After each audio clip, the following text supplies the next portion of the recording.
Okay, so in today's guided notes, we are going to be looking at the application of percentages. So for the past week or so or more, we have been working on finding the percent of a number, or finding the part if given the percentage in the whole, or finding the whole if given the percentage and the part. So now we're taking all of that mathematics that we've been learning in abstract and applying it to these real world situations. So we've already looked at a bit of how percentages are applied to calculating discounts. Okay, so just to codify that and what we've been doing so far, here we go. So let's say you are buying a $25 pair of shoes, and there is a discount of 20% off.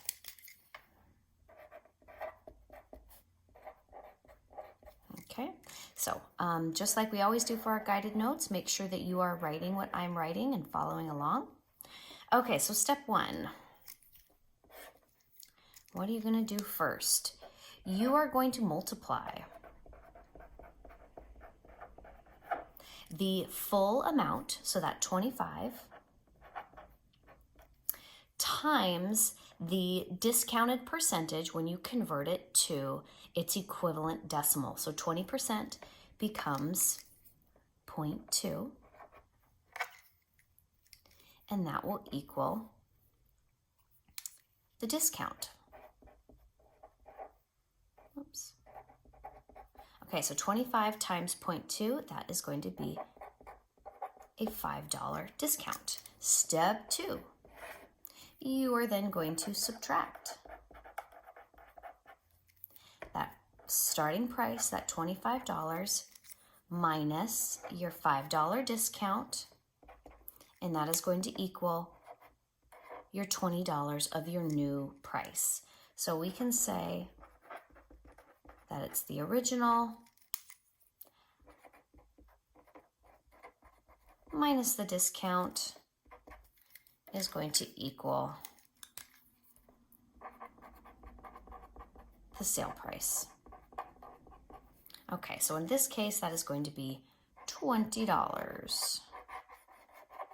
All right, now, when you're doing this, you of course can use other methods as well. You could use the bar model, you could use the percent proportion. In this setup here, I'm using the percent equation to solve. The whole is here multiplied by the percentage in its decimal form. But again, you can use the other way. All right, so the second practical application is tax. We haven't looked at tax yet, but the same mathematics applies. So let's say we had that same $25 pair of shoes,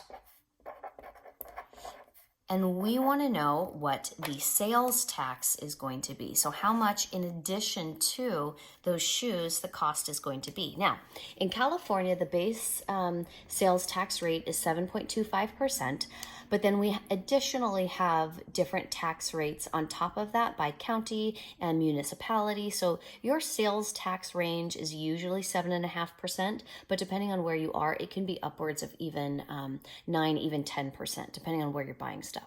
Now, so just for the sake of ease and consistency, I personally like to calculate tax thinking of it as an 8% tax rate when I'm buying something in California. You might be in a location where it's 7.5%, but this sort of ballpark number always allows you, it kind of rounds up so you know you're going to have enough money. All right, so step one, what are you going to do?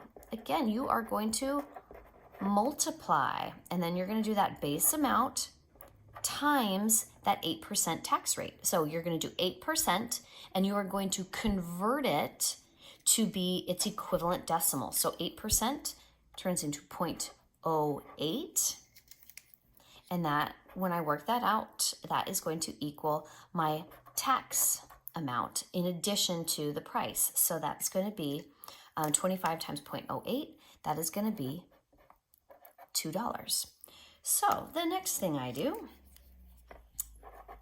is I am going to then add. Notice how on the discount you subtract. If you're doing tax, you add it on top of the amount. So that's going to be $25 plus my $2 in tax, and that is going to be $27. So you basically take